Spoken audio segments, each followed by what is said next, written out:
शब्दों का समर्पण लेकर माँ सरस्वती को नमन करती हूँ, साथ ही आप सभी का अभिनंदन करती हूँ। राम राम साहब, राधे राधे, जय श्री कृष्णा, जय माता दी। आप सभी को मेरा नमस्कार। तो बिल्कुल बच्चों, ये तो पता ही आपको कि फर्स्ट ग्रेड की यूनिट 5th हमारी चल रही है और इस 5th यूनिट के अंतर्गत आप क्या क्या पढ़ चुके हैं। बिल्कुल, मैं ये जो 5th यूनिट पढ़ा रही हूँ, चूँकि समय ज़्यादा लगता है यदि कमेंट्स को बार बार पढ़ा जाए, तो मैं इसमें कमेंट्स ऑफ रखती हूँ ताकि थोड़ा सा समय की बचत हो। क्यों आगे हमारे पास थोड़ा सा समय रहा तो हम वापस इसकी चर्चा कर सकते हैं कमेंट्स के थ्रू, है ना। बट एक बार हम इसी तरह से निकलते हैं। यूनिट नंबर 5th, जिसमें आपने अनुदेशन के बारे में पढ़ा, अनुदेशनात्मक व्यूह रचनाओं के बारे में पढ़ा। अनुदेशनात्मक व्यूह रचनाओं में आप पढ़ चुके हैं उपागम। ठीक है, उपागम में आपने क्या क्या पढ़ा? हर्बर्ट शिक्षण उपागम, मोरिसन शिक्षण उपागम और हंट शिक्षण उपागम। ठीक है, उपागम पढ़ा। चूँकि हर्बर्ट की बात आई तो हर्बर्ट का जिक्र किसमें है? पाठ योजना में, इसलिए हमने पाठ योजना को भी जान लिया। पाठ योजना की चर्चा करते हुए हम बीएस ब्लूम पर आए थे, ब्लूम टैक्सोनॉमी पर आए थे। ठीक है, ब्लूम के हमने उद्देश्य देखे, क्योंकि पहले तो हमने हर्बर्ट की बात की, प्रॉपर पाठ योजना की बात की, हर्बर्ट पंचपदीय प्रणाली हमने की, फिर हम बीएस ब्लूम पर आ गए और बीएस ब्लूम के ज्ञानात्मक पक्ष के उद्देश्य हमने जाने, भावात्मक पक्ष के उद्देश्य हमने जाने और क्रियात्मक पक्ष के उद्देश्य हमने जाने। तो अनुदेशनात्मक व्यूह रचनाओं में पहली व्यूह रचना कौन सी पढ़ चुके हैं आप? उपागम। बिल्कुल सरल तरीके से पढ़ना है। ठीक है, अनुदेशनात्मक व्यूह रचनाओं में पहली व्यूह रचना क्या पढ़ ली है आपने? उपागम। ठीक है, अब हम दूसरी व्यूह रचना पर जाएंगे और वो दूसरी व्यूह रचना क्या है? प्रतिमान। ठीक, दूसरी व्यूह रचना क्या है? प्रतिमान, जिसे शिक्षण प्रतिमान कहते हैं। तो उपागम आप पढ़ चुके हैं, Herbert, Morrison and Hunt, very easy and very simple. अब आ जाइए शिक्षण प्रतिमान पर। तो शिक्षण प्रतिमान किसे कहते हैं एग्जैक्टली? अरे उपागम जो हमने पढ़े हैं, उन उपागमों को सफल बनाने के लिए शिक्षक जो भी रूपरेखा या परिस्थिति तैयार करता है उसे क्या कहते हैं? प्रतिमान कहते हैं। जैसे हमने उपागम पढ़े, हर्बर्ट, मोरिसन, हंट की, बिल्कुल बच्चे को पहले केवल ज्ञान देना है, फिर उसे बोध कराना है, चिंतन कराना है। तो ये सब कराने में टीचर सफल कैसे हो? ऐसी क्या रूपरेखा तैयार करे टीचर कि बच्चों को उसी रूपरेखा के थ्रू पढ़ाया जाए और बच्चे प्रॉपर बोध कर सकें या बच्चे प्रॉपर चिंतन कर सकें। तो सिंपल, उपागमों को सफल बनाने के लिए जो रूपरेखा अपनाई जाती है, जो परिस्थिति तैयार की जाती है, उसे जस्ट क्या कहते हैं? शिक्षण प्रतिमान कहते हैं। देखिए इधर, शिक्षण प्रतिमान, टीचिंग मॉडल्स, शिक्षण अथवा उपागमों को सफल बनाने के लिए, किसको सफल बनाने के लिए? उपागमों को सफल बनाने के लिए जो भी रूपरेखा या परिस्थिति तैयार की जाती है उसे शिक्षण प्रतिमान कहते हैं। ये बात सिंपली, मतलब कंफ्यूज नहीं होना है आपको। जब कोई भी शिक्षण हमें कराना है, जैसे हमने 3 उपागम पढ़े थे, हर्बर्ट, मोरिसन, हंट। हर्बर्ट में सिंपल क्या था कि बच्चों को तथ्यों का अवबोध कराना है।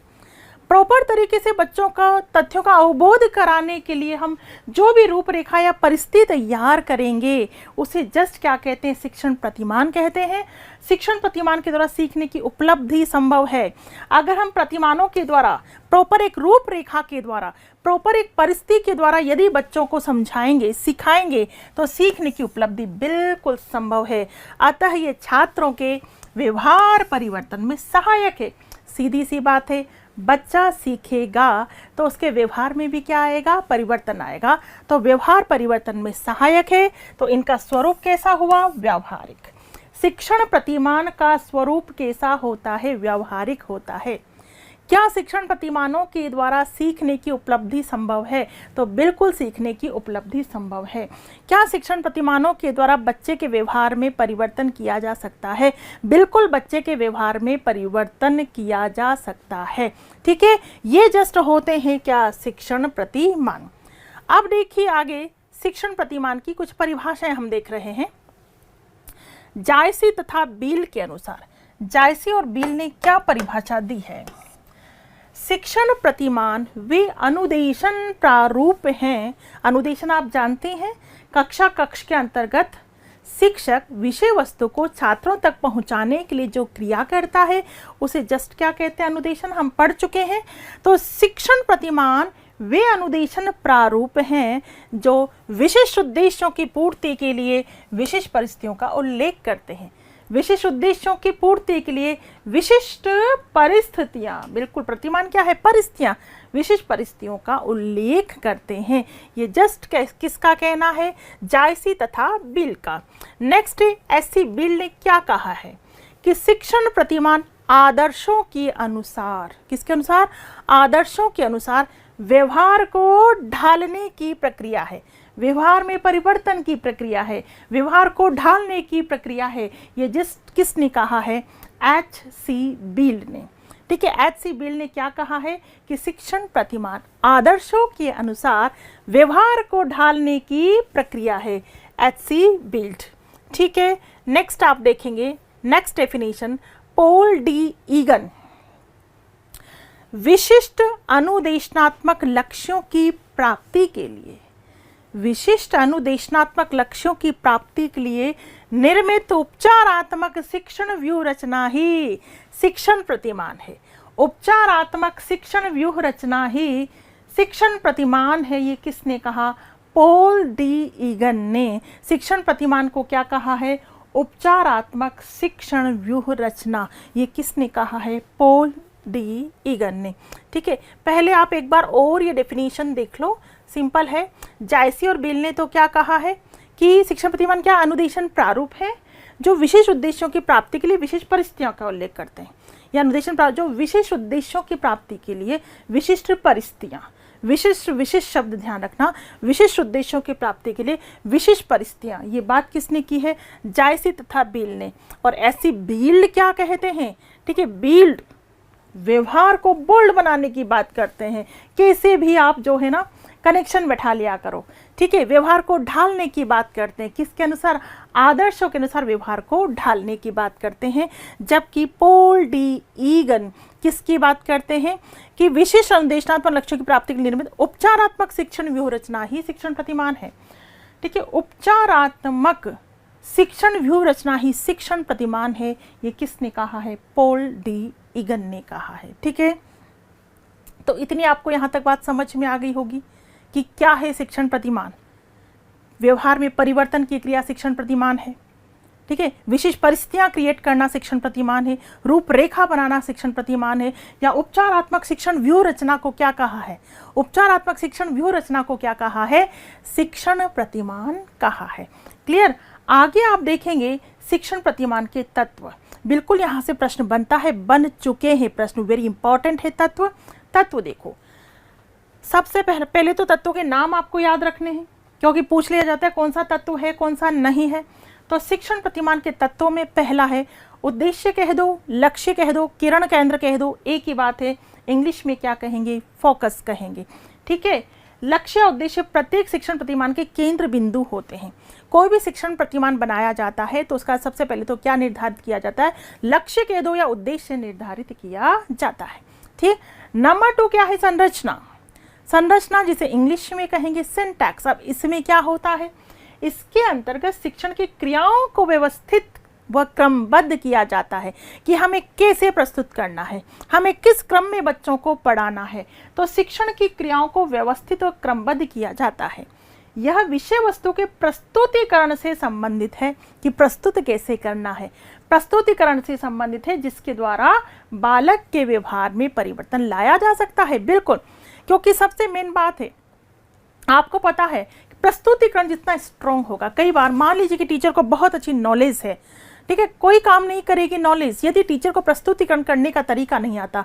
यदि टीचर विषय वस्तु को गजब के तरीके से प्रस्तुत करता है, क्रमबद्ध तरीके से प्रस्तुत करता है, तो डेफिनेटली बच्चे के समझ में आएगा और उसके व्यवहार में क्या आएगा, परिवर्तन आएगा। तो संरचना में यही काम किया जाता है। सामाजिक प्रणाली में शिक्षक व छात्र की अंतःक्रिया से संबंधित है।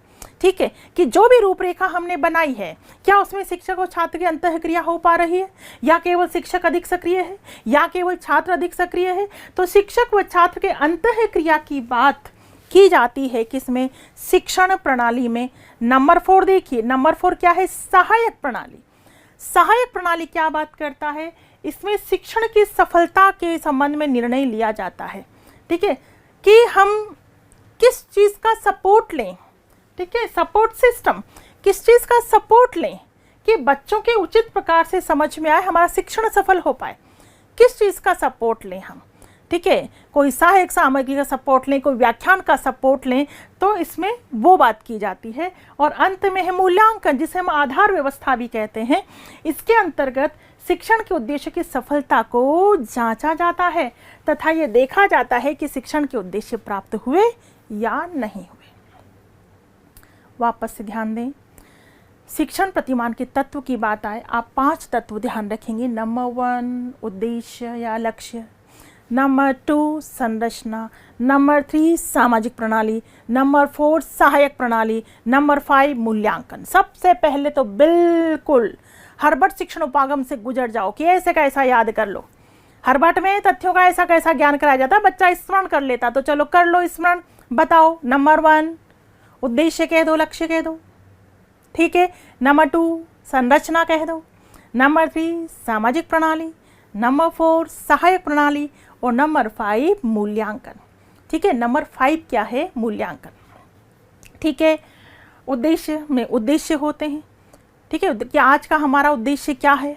संरचना के अंतर्गत क्या बात की जाती है, विषय वस्तु के प्रस्तुतिकरण की बात आती है कि जो आज आप टीचर या जो टीचर पढ़ा रहा है उसका प्रस्तुतिकरण करने का तरीका उस टीचर का क्या होगा, क्रमबद्ध तरीके से प्रस्तुत करना, प्रस्तुतिकरण आता है संरचना। सामाजिक प्रणाली में सामाजिक शिक्षक और छात्र की अंतःक्रिया आती है ना, कि दोनों के बीच अंतःक्रिया हो रही है नहीं हो रही है, या केवल शिक्षक सक्रिय है या केवल छात्र सक्रिय, ये सामाजिक प्रणाली में आता है। सहायक प्रणाली में सपोर्ट सिस्टम में शिक्षण को सफल बनाने के लिए हम किसकी सहायता लेते हैं, ठीक है। और मूल्यांकन में ये देखा जाता है कि उद्देश्यों की प्राप्ति हुई या नहीं हुई, व्यवहार में परिवर्तन आया या नहीं आया। तो बेटा जितने भी प्रतिमान हम पढ़ेंगे उन सब प्रतिमान में ये पांचों बातें आएंगी, पांचों बातें आएंगी। जितने भी प्रतिमान पढ़ेंगे हर प्रतिमान में हम उद्देश्य की बात करेंगे, उसकी संरचना क्या है, उसकी सामाजिक प्रणाली क्या है, उसकी सहायक प्रणाली क्या है, उसका मूल्यांकन क्या है। हर प्रतिमान के अंतर्गत हम ये बात करने वाले हैं। जैसे जैसे आप आगे बढ़ेंगे वैसे वैसे और आपको समझ में आता चला जाएगा, ठीक है। ये हो गए क्या, शिक्षण प्रतिमान के तत्व। आई थिंक बहुत अच्छे से आपको समझ में आ गए होंगे शिक्षण प्रतिमान के तत्व। क्लियर। चलिए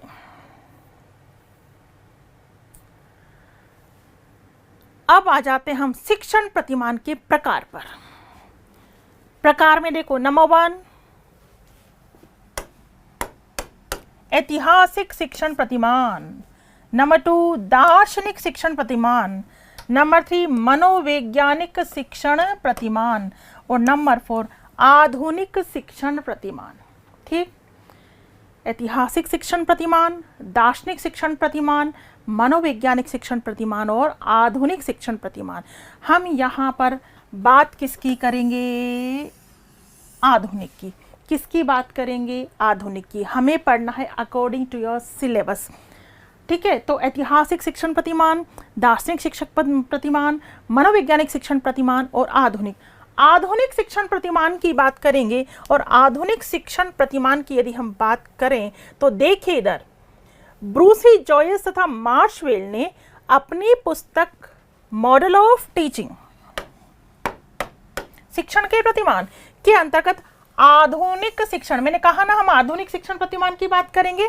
और आधुनिक शिक्षण प्रतिमान को ही कितने भागों में बांटा है, 4 भागों में।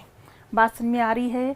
आधुनिक की बात करेंगे मैंने कहा, और आधुनिक शिक्षण प्रतिमान को ही कितने भागों में बांटा है, 4 भागों में बांटा है। किसने बांटा है, ब्रूसी जॉयस और मार्शवेल ने अपनी कौन सी पुस्तक, मॉडल ऑफ टीचिंग, कौन सी पुस्तक, मॉडल ऑफ टीचिंग के अंतर्गत आधुनिक शिक्षण प्रतिमान को 4 भागों में बांटा है। तो आधुनिक शिक्षण प्रतिमान के 4 भाग कौन कौन से हैं, सामाजिक अंतःक्रिया प्रतिमान, नंबर 2 व्यक्तिगत शिक्षण प्रतिमान, नंबर 3 व्यवहार परिवर्तन प्रतिमान और नंबर 4 सूचना प्रक्रिया शिक्षण प्रतिमान। ठीक, तो आधुनिक के ये 4 हो गए।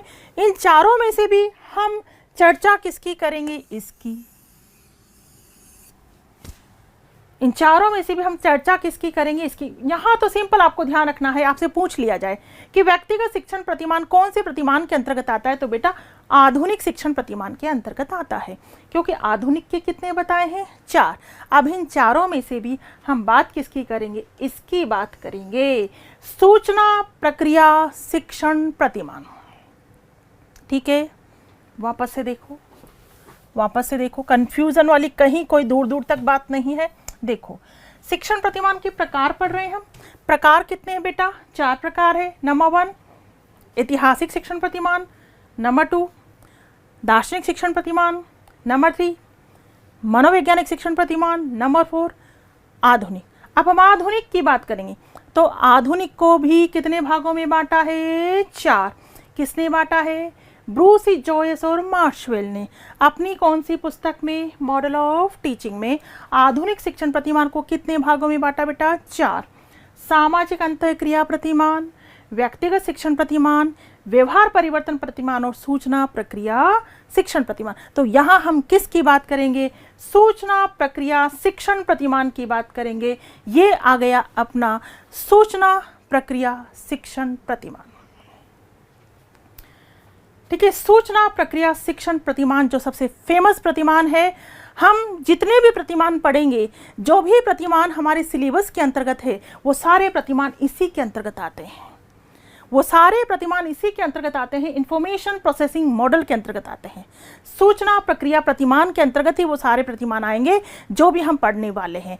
तो वो सारे प्रतिमान को हम पढ़ें, उससे पहले हम सूचना प्रक्रिया प्रतिमान को अच्छे से समझ लेते हैं, जो कि बिल्कुल सरल है और बिल्कुल सिंपल है। ठीक है, क्योंकि बिल्कुल ये जो प्रतिमान है, ये नया और आधुनिक प्रतिमान है, जो मानव मस्तिष्क की जो तुलना है वो किससे करता है? कंप्यूटर से करता है। कि जो व्यक्ति का मस्तिष्क जो है वो कैसे दिमाग करता है, कैसे काम करता है, वो एक कंप्यूटर की भांति काम करता है, ये मानना है सूचना प्रक्रिया प्रतिमान का। Very simple. देखिए एक बार इधर, सूचना प्रक्रिया प्रतिमान अपेक्षाकृत कैसा प्रतिमान है?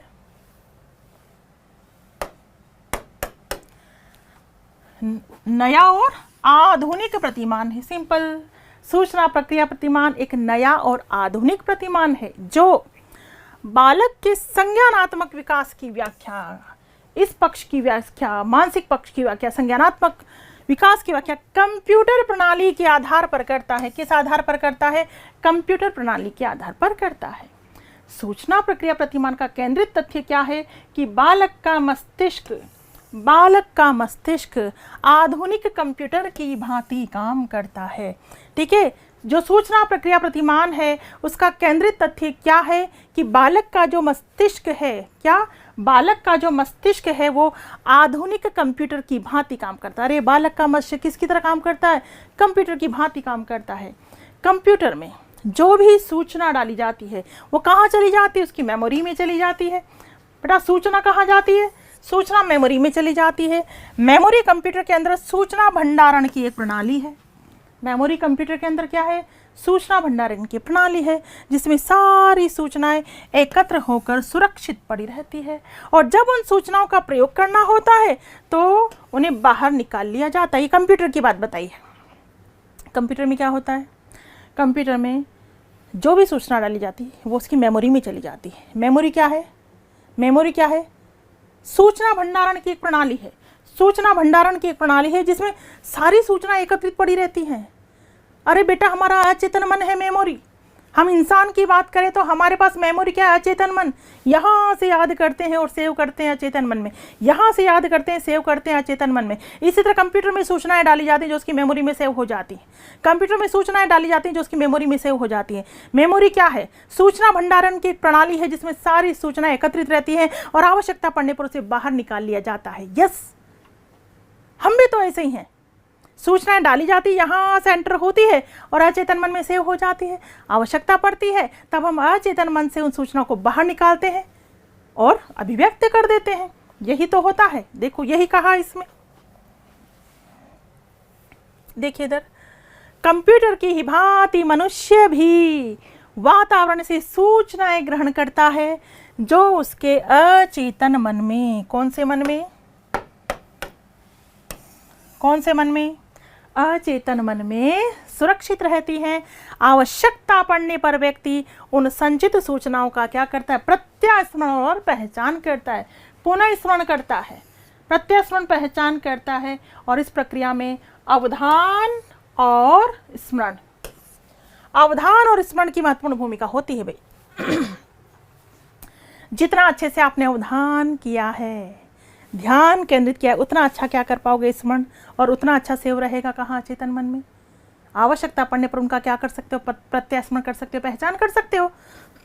वरना न तो आपने अवधान किया, ना अच्छे से स्मरण हुआ, ना वो अचेतन मन में सेव हुआ। जब सेव ही नहीं हुआ तो क्या तो प्रत्यास्मरण कर पाओगे, क्या पहचान कर पाओगे, नहीं कर पाओगे, प्रत्यास्मरण पहचान नहीं कर पाओगे। बात समझ में आई?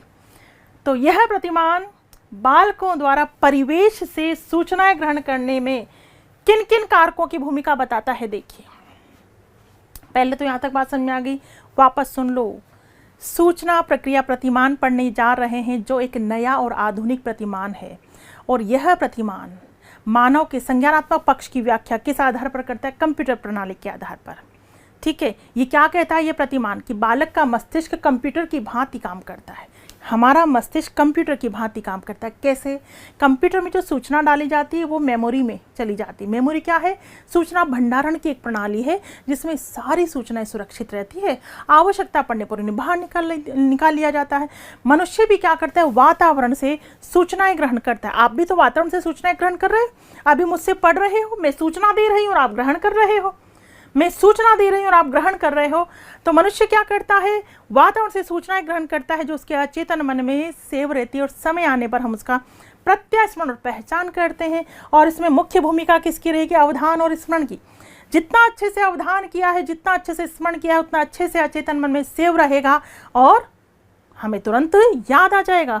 तो बिल्कुल आगे देखिए, यह प्रतिमान जो है ना, परिवेश से जो भी सूचनाएं ग्रहण की जाती है उसमें कौन कौन से कारकों की भूमिका बताता है ना। वातावरण, परिवेश यानी वातावरण से जो हम सूचनाएं ग्रहण करते हैं उसमें कौन कौन से कारकों की भूमिका है। देखिए, सूचनाओं का अपर्याप्त संचय व स्मरण, अनुभव की कमी, भाषात्मक कौशलों का अभाव, सूचनाओं की जटिलता, अवधान की कमी, अवधान की कमी, ये सारी बातें बिल्कुल प्रभावित करेंगी। लेकिन बताओ बेटा, ये सारी बातें छोटे बच्चों में पाई जाती है या बड़ों में?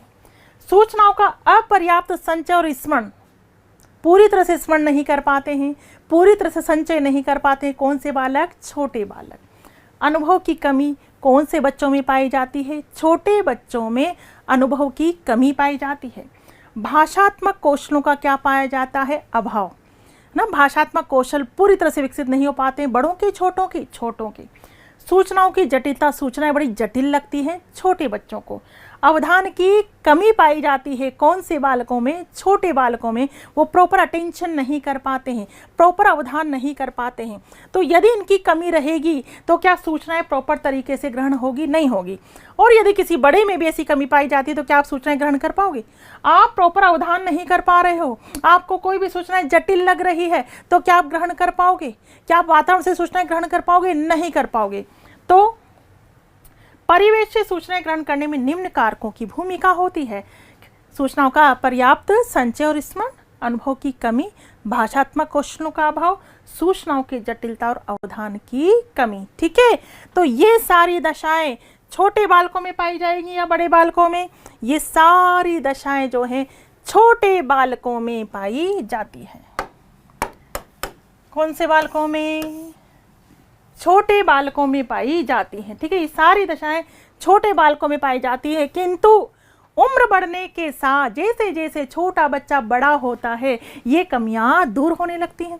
सीधी सी बात है, जैसे जैसे बच्चा बड़ा होगा कमियां दूर होने लगती हैं। इस तरह छोटे और बड़े बालकों में सूचनाओं के उपयोग की शक्ति में क्या पाया जाता है? अंतर पाया जाता है। बिल्कुल अंतर तो मिलेगा ही। छोटा बच्चा प्रॉपर अवधान नहीं कर पाते लेकिन बड़े अवधान कर पाते हैं।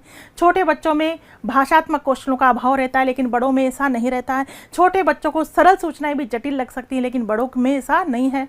तो छोटे और बड़े बालकों में सूचनाओं का उपयोग करने की शक्ति में क्या पाया जाता है? अंतर पाया जाता है। यहाँ तक की बात समझ में आ गई? यहाँ तक की बात क्लियर है? क्लियर, सिंपल, कुछ भी तो नहीं पड़ा। सूचना, प्रक्रिया, प्रतिमान जो ये कह रहा है कि व्यक्ति भी सूचनाएं कहाँ से ग्रहण करता है? वातावरण से ग्रहण करता है, अचेतन मन में सेव करता है, आवश्यकता पड़ने पर उसे बाहर निकालता है। लेकिन वातावरण से जब हम सूचनाएं ग्रहण करते हैं तो कुछ कारक जिम्मेदार होते हैं, जैसे सूचनाओं का अपर्याप्त संचय व स्मरण, अनुभव की कमी, भाषात्मक कौशलों का अभाव, सूचनाओं की जटिलता, अवधान की कमी। लेकिन ये सारी बातें छोटे बच्चों में पाई जाती, इसीलिए तो छोटे और बड़े बच्चों की सूचना ग्रहण करने की शक्ति में अंतर मिलेगा। क्या बड़े जितनी सूचनाएं ग्रहण कर सकते हैं, क्या छोटे उतनी सूचनाएं ग्रहण कर लेते हैं? नहीं। छोटे और बड़े बच्चों की सूचना ग्रहण करने की शक्ति में क्या पाया जाता है? अंतर पाया जाता है। ठीक है, तो यस, जब हम सूचनाएं ग्रहण करते हैं, स्मरण करते हैं, तो स्मरण कितने चरणों से होकर गुजरता है? ये देखिए, सूचनाएं ग्रहण की जाती, स्मरण करता है बच्चा, तो स्मरण जो है वो कितने चरणों या कितने स्तरों से होकर गुजरता है? सिंपल देखिएगा, स्मरण की बात आई है तो पहला स्तर क्या है? स्मरण का पहला स्तर क्या होता है? पहला स्तर होता है इंद्रिय जनित स्मृति स्तर, सेंसरी मेमोरी लेवल, इंद्रिय जनित स्मृति स्तर। इसमें इंद्रियों द्वारा, इंद्रियां कह दो, ज्ञानेंद्रियां कह दो, एक ही बात है। ठीक है, इसमें इंद्रियों द्वारा सूचनाओं को ग्रहण किया जाता है। ठीक है, ज्ञानेंद्रियों द्वारा सूचनाओं को ग्रहण किया जाता है।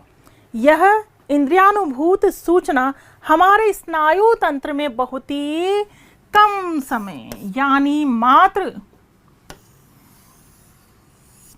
3 से 5 सेकंड तक ही विद्यमान रहती है। ये ध्यान देना।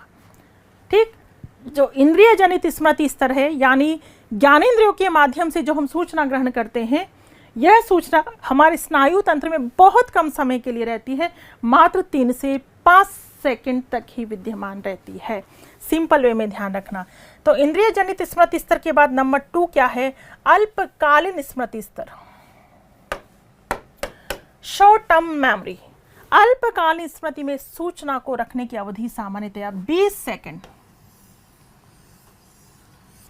यहाँ कितनी रहती है? 20 सेकंड तक होती है। सूचना की प्रक्रियाकरण में इस प्रकार की स्मृति को ही सबसे अधिक काम में लाया जाता है। सबसे अधिक काम में यही वाली स्मृति आती है बेटा, अतः इसे कार्य स्मृति, वर्किंग मेमोरी या सक्रिय स्मृति, एक्टिव मेमोरी भी कहा जाता है।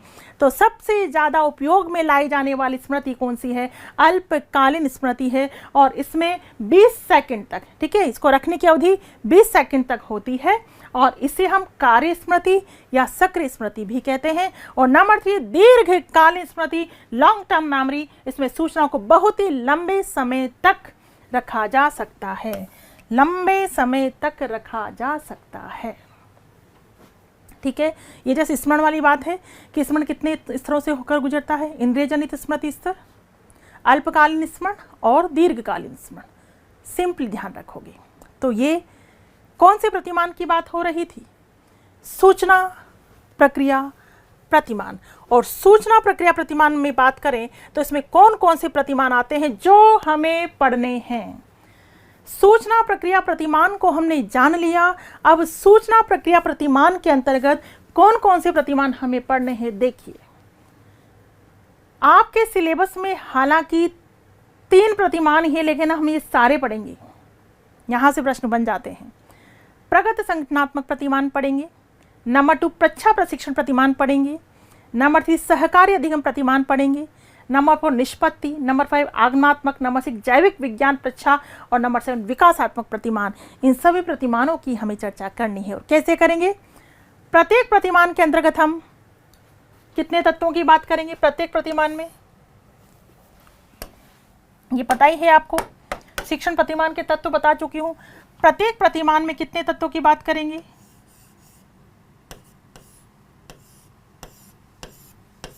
5 तत्वों की। ठीक है, उद्देश्य या लक्ष्य पता ही है आपको।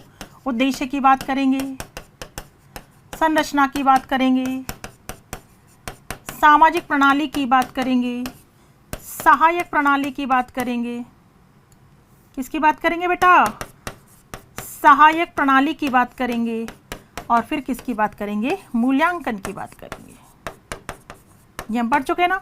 हर प्रतिमान में इसकी बात करनी। जितने भी प्रतिमान पढ़ेंगे ना हम, प्रत्येक प्रतिमान में बात करेंगे इस प्रतिमान का उद्देश्य क्या है, संरचना, सामाजिक प्रणाली, सहायक प्रणाली, मूल्यांकन। ऐसे हर प्रतिमान को हम इसी तरीके से पढ़ेंगे यहाँ तक, क्योंकि कंफ्यूज होकर की स्टडी नहीं करनी है आपको, बिल्कुल सिस्टमेटिकली स्टडी करनी है, ताकि प्रश्न अगर बनता है तो उसका सटीक आंसर आपके दिमाग में रिकॉल हो जाए कि यस इसका तो ये आंसर है। साफ सुथरे तरीके से पढ़ाई करनी है, कंफ्यूजिंग, गोलमोल, मिक्सअप ऐसी पढ़ाई नहीं करनी है। तो यहाँ तक की बात समझ में आ गई होगी आपको। शिक्षण प्रतिमान की चर्चा आज हमने शुरू की है। हमने जस्ट पहले पढ़ा कि शिक्षण प्रतिमान कहते किसे हैं। अरे उपागमों को या शिक्षण को सफल बनाने के लिए शिक्षक जो भी रूपरेखा या परिस्थिति तैयार करता है, जिसके द्वारा बालक के व्यवहार में परिवर्तन लाया जाता है, उसे जस्ट क्या कहते हैं? शिक्षण प्रतिमान कहते हैं। 2-3 परिभाषाएं हमने देखी और उसके बाद शिक्षण प्रतिमान के तत्व क्या क्या होते हैं वो हमने देखे। तत्व क्या क्या होते हैं? उद्देश्य, संरचना, सामाजिक प्रणाली, सहायक प्रणाली, मूल्यांकन। फिर हमने शिक्षण प्रतिमान के प्रकार में 4 प्रकार, उसमें चौथा प्रकार था आधुनिक शिक्षण प्रतिमान। फिर आधुनिक शिक्षण प्रतिमान में हमने 4 देखे, उसमें चौथा प्रकार था सूचना प्रक्रिया प्रतिमान। हमने सूचना प्रक्रिया प्रतिमान को पूरी तरह से जाना। सूचना प्रक्रिया प्रतिमान जो कि मानव मस्तिष्क की तुलना किससे करता है? कंप्यूटर से करता है। एक नया और आधुनिक प्रतिमान है, मानव मस्तिष्क तुलना कंप्यूटर से करता है कि जिस प्रकार में कंप्यूटर में एक मेमोरी होती है जिसमें सारी सूचना एकत्रित रहती है, उसी प्रकार मनुष्य के पास भी अचेतन मन है जिसमें सारी सूचना एकत्रित रहती है। आवश्यकता पड़ने पर बाहर निकाल लिया जाता है यदि अच्छे से स्मरण किया है। स्मरण कितने स्तरों से होकर गुजरता है? 3 स्तरों से होकर गुजरता है। इंद्रिय जनित स्मृति स्तर, अल्पकालीन स्मृति स्तर और दीर्घकालीन स्मृति स्तर। ठीक है। और उसके बाद सूचना प्रक्रिया प्रतिमान में हमें ये सारे प्रतिमान पढ़ने हैं। बात समझ में आ गई यहाँ तक? तो बिल्कुल अब हम स्टार्ट करेंगे प्रगत संगठनात्मक प्रतिमान। पहला प्रतिमान सूचना प्रक्रिया प्रतिमान क्या है, ये आप जान ही चुके हैं कि सूचना प्रक्रिया प्रतिमान क्या है। और इसके अंतर्गत पहला प्रतिमान कौन सा है? प्रगत संगठनात्मक प्रतिमान, जिसकी चर्चा हम करेंगे नेक्स्ट क्लास में। Thank you so much. Facebook पर लाइक करें, यूट्यूब पर सब्सक्राइब करें और डाउनलोड करें VJ education app by doctor Vandana Jadaun और पाएं free demo classes, free model test papers और free motivational videos. For more information, call us on 9587 305 306.